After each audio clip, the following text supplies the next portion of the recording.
Yang lain mungkin ada yang mau bertanya lagi?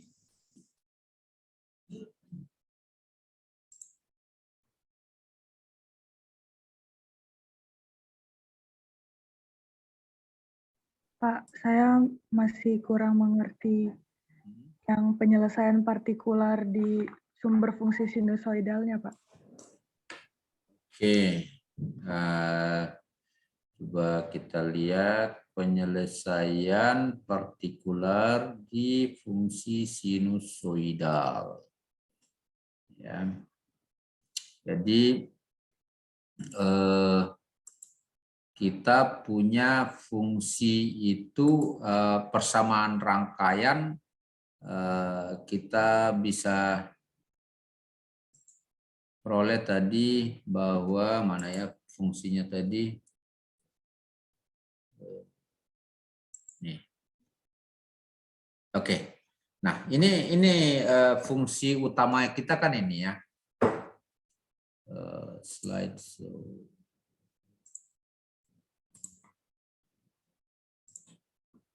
Oke. Ya, ini persamaan rangkaiannya, terakhirnya kan kita dapatkan ini. DIT per DT plus 2 10 pangkat 4 IT sama dengan 10 pangkat 3 sinus 10 pangkat 4 T. Gitu ya. Langkah-langkahnya sebenarnya sama juga tetap. Kita nanti carikan ICT-nya ya, dalam hal ini berarti ICT ya. Kalau di kita tadi kita buat simbolnya sama dengan ini ILT, tapi kalau di sini dia buat IT, oke lah. Berarti kalau IT berarti kita akan mencari IT-nya ini merupakan penjumlahan dari ICT ditambah PT atau penyelesaian partikular. Nah, sekarang kita lanjut bagaimana menyelesaikan persamaan partikularnya, kan begitu ya. Berarti kalau kita lanjutkan ini untuk komplementernya ini ya. Untuk komplementer udah sampai dapat di sini. Nah, sekarang ke partikular. Nah, untuk partikular berarti kan bisa kita tuliskan DIPT per DT ditambah 2 kali 10 pangkat 4 IPT sama dengan 10 pangkat 3 sin 10 pangkat 4 T. Nah, sampai di sini ini bentuknya masih tetap sama sebenarnya seperti yang sebelumnya kita lakukan untuk konstanta dengan FT-nya adalah konstanta atau dengan FT-nya adalah eksponensial. Nah, sekarang ternyata FT-nya ini kan bentuk umumnya samalah dengan bentuk umum yang kemarin bahwa DXT per DT ditambah AXT sama dengan FT. Ya kan? Ini sama bentuknya ini. Nah, FT-nya sekarang, kalau yang sebelumnya kan kita udah punya bagaimana kalau bentuknya ini konstanta. Kalau bentuknya adalah eksponensial, katakanlah ini E pangkat min AT, begitu ya. Lalu bagaimana kalau sinusoidal? Nah, ini sekarang yang sinusoidal. Kita misalkan punya bentuknya adalah K sinus, misalkan omega T, misalkan. Atau misalkan K cos omega T, seperti itu. Nah, kalau kita punya FT-nya ini adalah berbentuk K, katakanlah di sini K sinus omega T seperti ini, berarti bisa kita pastikan ya. Ini kita jadi mengasumsikan itu harus benar gitu. Jadi nggak boleh misalkan ini kan akan kita asumsikan kalau yang tadi kalau yang E pangkat minus AT ya udah kita asumsikannya adalah eksponensial. Karena di sini eksponensial berarti di sini juga pastinya eksponensial. Nggak mungkin di sini sinus terus di sini kita asumsikan eksponensial gitu, nggak boleh. Jadi ini bentuknya sinus seperti yang ditanyakan oleh Acantika tadi. Sinus 10 pangkat 4T, maka di sini juga pastinya adalah bentuk sinus 10 pangkat 4T. Atau sinus omega T, berarti di sini juga pasti sinus omega T. Cuma konstantanya kita belum tahu. Kan gitu. Nah, cuma persoalannya adalah bahwa kalau kita misalkan di sini sinus, di sini kita misalkan hanya sinus, turunan dari sinus kan cos ini. Nah, di situ kita nanti yang jadi masalah kalau kita hanya asumsikan dia sinus saja. Jadi harus supaya jadi benar dia pengasumsian itu, ternyata ini harus kita asumsikan, ini asumsinya adalah kalau dia bentuknya adalah yang pertama ini, ya maupun yang kedua sama. Nanti asumsinya adalah kita buat bahwa XT-nya itu adalah K, katakanlah ini K1 ya, sin omega T ditambah K2 cos omega T. Jadi baik nanti dia sinus di sini ataupun cos, tetap kita asumsikan seperti ini. Nah, tinggal kita ganti sekarang omeganya menjadi 10 pangkat 4 gitu kan. Nah, 10 pangkat 4T gitu ya. Nah, berarti yang di sini kita asumsikanlah dia menjadi K2 sinus 10 pangkat 4T ditambah K3 cos 10 pangkat 4T.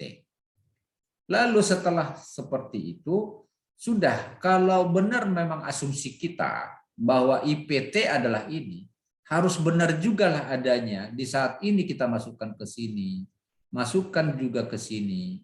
Itu harus jadi benar. Kalau tidak, berarti asumsi kita salah dong. Nah, kalau begitu, berarti secara matematis kita tidak salah kalau ini kita substitusikan ke sini. Nah, sekarang kita substitusikan aja, kan gitu. Kita substitusi, masuklah ke sini. D per DT dari, inilah asumsi kita tadi. Lalu dimasukkan 2 kali 10 pangkat sekian, ini asumsi lagi. Sama dengan ini. Nah, sekarang ini kita selesaikan. Turunan dari K2 sin 10 pangkat 4T. Berarti ini adalah 10 pangkat 4 K2 cos. Berarti kan begitu. Ya, kalau ini diselesaikan. Kalau di sini kan langsung penyelesaian seperti itu ya. Jadi ini ya berarti kan harus kita selesaikan. Kalau kita tuliskan lagi di sini 10 pangkat 4 K2 cos 10 pangkat 4T. Ditambah jadi dikurang karena cos ya, turunan dari cos sin berarti jadi 10 pangkat 4 K3 sin 10 pangkat 4T. Ini penyelesaian yang turunan ya. Lalu sekarang ditambah. Nah, ini kali ini 2 kali 10 kita tulis aja langsung ya, 2 kali 10 pangkat 4 K2 sin 10 pangkat 4T. Lalu ini lagi ke sini kita kalikan berarti ditambah ya 2 kali 10 pangkat 4 cos 10 pangkat 4T. Nah, berarti ini sama dengan tinggal sama dengan ya kan 10 pangkat 3 sin 10 pangkat 4T. Nah, sekarang kita lihat nih bahwa di sebelah kanan ada sin. Sebelah kiri ada 2 sin. Ini dan ini. Ya, berarti kalau kita gabung yang sin dengan sin, berarti bisa kita tulis seperti ini. Jadi yang ini 2 kali 10 pangkat 4 K2, inilah itu. Lalu yang ini, minus 10 pangkat 4 K3, inilah itu. Ya, sama dengan 10 pangkat 3, akan sama dengan ini. Lalu yang cosnya ada 2 juga. Cos yang K2 ini 10 pangkat 4. K2 itulah ini. Lalu yang ini 2 kali 10 pangkat 4 cos. Itulah ini. Dia dikalikan cos kan. Nah cuma di belah kanan nggak ada cosnya. Berarti kosinus itu berarti 0 sebenarnya. Berarti kan karena seharusnya di sini harusnya begini. 0 dikalikan cos 10 pangkat 4. T. Kan saya nggak salah kalau saya tuliskan seperti ini. Artinya apa? Cos dengan cos, tadi indeksnya cos ini berarti sama dengan 0. Makanya ini sama dengan 0.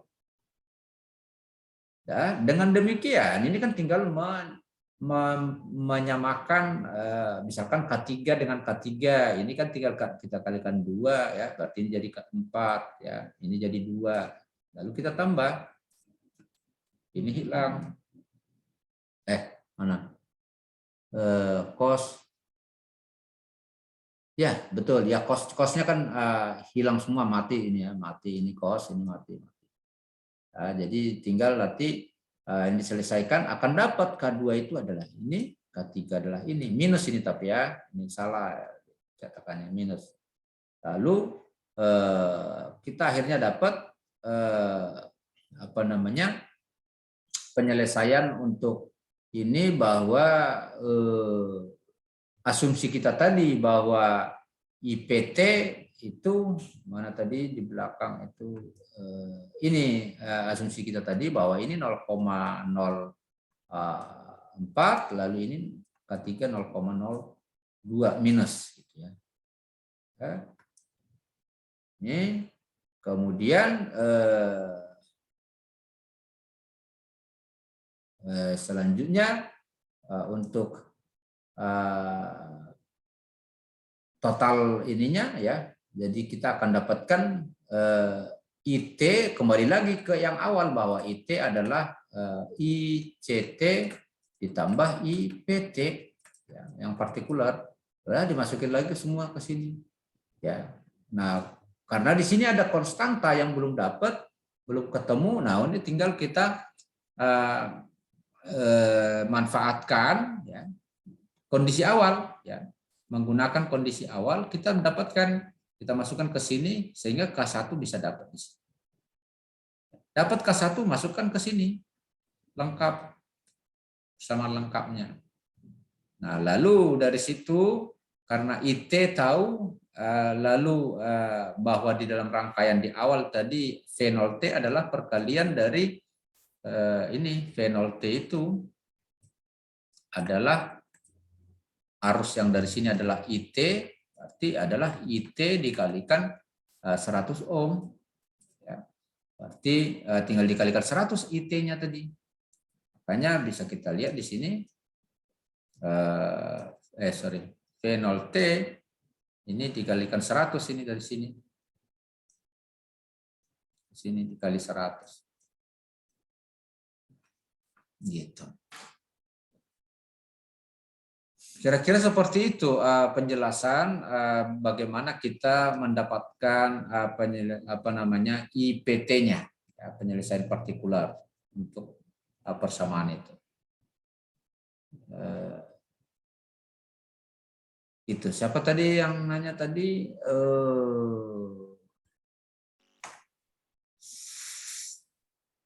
Alia ya, Alia Reviana. Ya, yang nanya tadi Alia bukan? Alia Reviana. Nggak kedengaran suaranya Alia.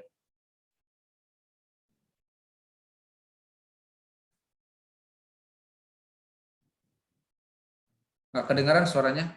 Bisa dengar? Oke. Oke, baik. Ada lagi yang lain?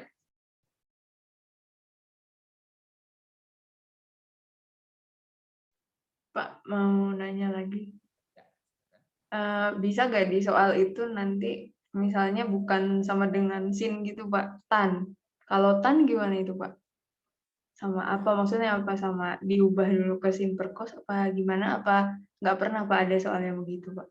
Makasih Pak. Mestinya enggak. Karena kan ini kan bukan hanya sekedar secara matematis, tapi di dalam realnya kita itu sumber tenaga listrik bentuk listrik itu kan gelombang listrik itu adalah sinusoidal.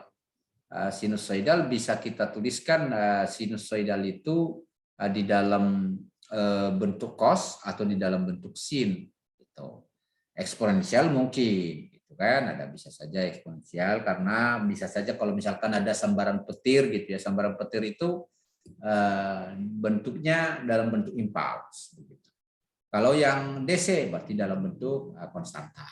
Jadi tidak sekedar mempersulit diri, bagaimana kalau begini, Bagaimana kalau begini, secara matematis bisa dikerjakan semua, ya. Tetapi kalau di dalam realnya yang ada itu adalah sinusoidal, seperti itu. Kalau lebih detail, berbagai bentuk FT itu di matematika teknik, matematika teknik 2 kalau tidak salah, 2 apa 1 gitu. Itu dibahas secara detail. Kalau FT-nya berbagai fungsi FT-nya itu. Tapi kita tidak pakai, kalau di rangka listrik 3 bentuk itu yang kita pakai. Itu Cantika. Ya, baik Pak, terima kasih Pak. Ada lagi yang lain?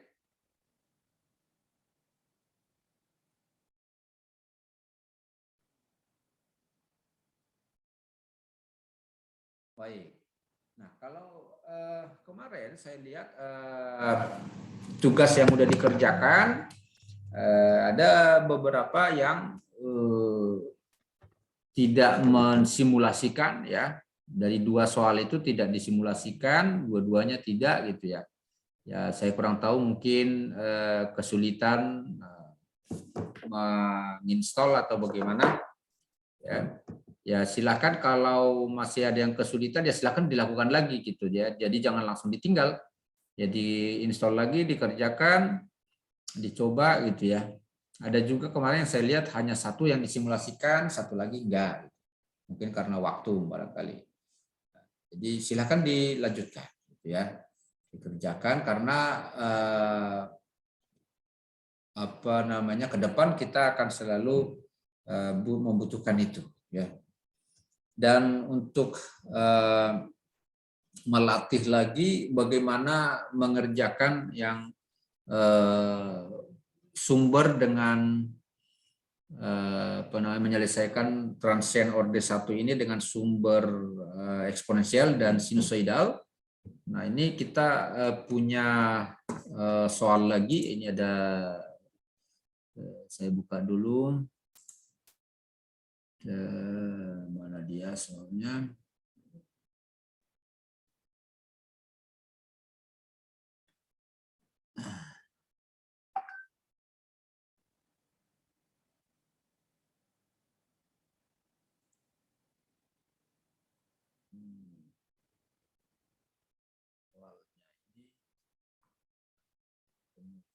Saya cari dulu soal tugas.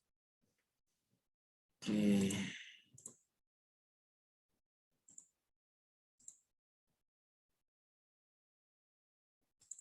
Nah, ini ada 3 soal ya. Ada 3 soal. Ini dengan yang pertama ini dengan sumber eksponensial 12E pangkat minus 4T. Rangkaian adalah rangkaian RL. Ya, ini RL. Kemudian yang kedua dengan sumber 12E pangkat minus T volt. Dengan sumber ya ini sumbernya dan rangkaiannya adalah jenisnya adalah rangkaian RC ya. Kemudian yang ketiga ini ada sumber sinusoidal, di sini cos. Nah, kalau berbeda dengan yang tadi, kalau itu sinus ini cos, tapi ya tetap sinusoidal juga. Rangkaiannya adalah rangkaian RC. Nah, dicoba dikerjakan ini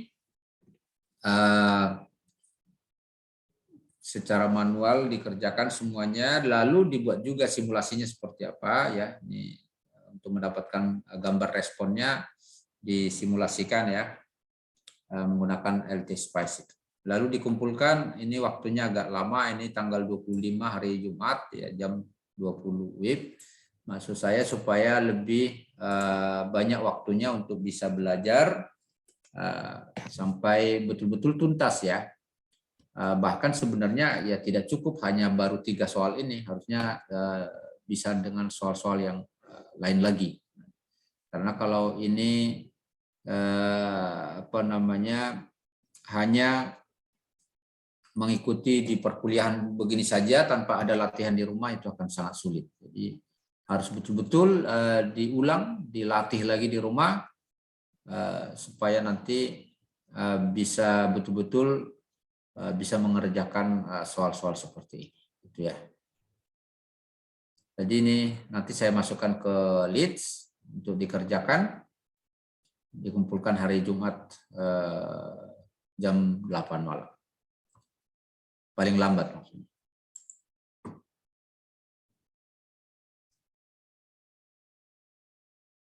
Ya, gitu. Ada yang mau ditanyakan lagi? Pak, mau tanya untuk LTS Space-nya, yang switch itu ada di menu yang mana ya, Pak? Kalau nggak pakai switch sama pakai switch itu beda apa enggak Pak hasilnya? Soalnya kemarin pas saya simulasi itu beda Pak, kalau manual turun, tapi kalau pakai LTS Space tapi saya nggak pakai switch-nya itu naik Pak, gitu Pak. Makasih Pak. Naik. Ya, udah pasti naik dong. Kalau kan ada yang naik, ada yang turun kan gitu. Lihat ininya. Jadi apa namanya? Kalau dia pangkat minus 9T misalkan, itu berarti kan 1 kali pangkat minus 9T. Berarti kan kalau pada saat T-nya 0 berarti itu 1 nilainya, karena pangkat 0 1 kan.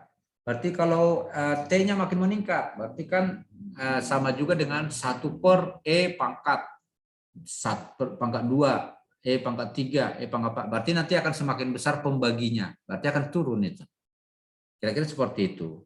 Tapi kalau misalkan fungsinya itu di atas apa namanya, di bukan pangkat minus ya, jadi pangkat 2T misalkan. Pangkat 2T itu berarti dia semakin besar T-nya, berarti dia akan semakin naik gitu kan. Dan nanti pada saat T sama dengan 5 tau itu sudah maksimum ya. Jadi berarti kalau misalkan 2E pangkat 5T misalkan. Nanti pada saat 5T 5 tau itu udah maksimum, udah 2 dia, udah 2. Sebesar nilai dari koefisiennya. Jadi dia akan naik, kalau enggak dia turun. Selalu seperti itu kok. Kalau transien itu kalau enggak naik berarti turun. Seperti itu. Kecuali nanti kalau untuk rangkaian RLC yang orde 2 itu bisa nanti dia gambarnya dia naik habis itu turun lagi. Tapi kalau yang orde 1, kalau dia dari bawah jadi naik, kalau dari atas jadi turun. Seperti itu. Itu untuk rangkaian transien orde 1. Seperti itu. Beberapa kemarin saya lihat sudah benar ininya apa namanya, hasil simulasinya.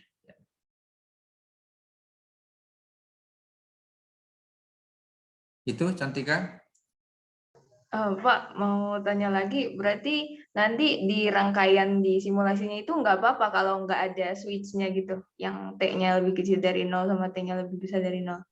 Jadi dibikin rangkaiannya biasa aja gitu Pak, nggak ada switch on off-nya, nggak apa-apa itu Pak? Nggak apa-apa, karena yang kita simulasikan sudah yang setelah T-nya setelah saklarnya ditutup. Itu yang kita simulasikan, bukan sebelum, tapi yang setelah saklar ditutup atau dibuka. Gitu. Berarti kalau saklarnya ditutup itu kan ada beberapa komponen yang nanti beda Pak. Berarti diturutinnya yang setelah aja Pak, bukan mengacu kepada yang sebelumnya gitu. Bukan yang sebelumnya, yang setelahnya. Ya. Oke, ada lagi? Baik, kalau sudah tidak ada, silakan. Kalau yang belum paham betul, mungkin videonya karena mungkin belum menonton, atau bukan menonton lah ya, belum membahas secara detail, belum menyimak dengan benar, ya silakan diulang lagi, diulang-ulang aja sampai nanti bisa paham. Lalu kerjakan yang 3 soal ini, gitu. Nanti lalu disimulasikan menggunakan LT Spice itu. Ya, baik. Kalau begitu silakan dicoba aja langsung. Bisa kita akhiri pertemuan kita pada hari ini. Sampai ketemu pada mata kuliah atau pertemuan-pertemuan berikutnya. Terima kasih, selamat siang. Terima kasih, Pak. Terima kasih, Pak. Terima kasih. Siap. Terima kasih, Pak. Terima kasih, Pak. Terima kasih, Pak. Terima kasih, Pak.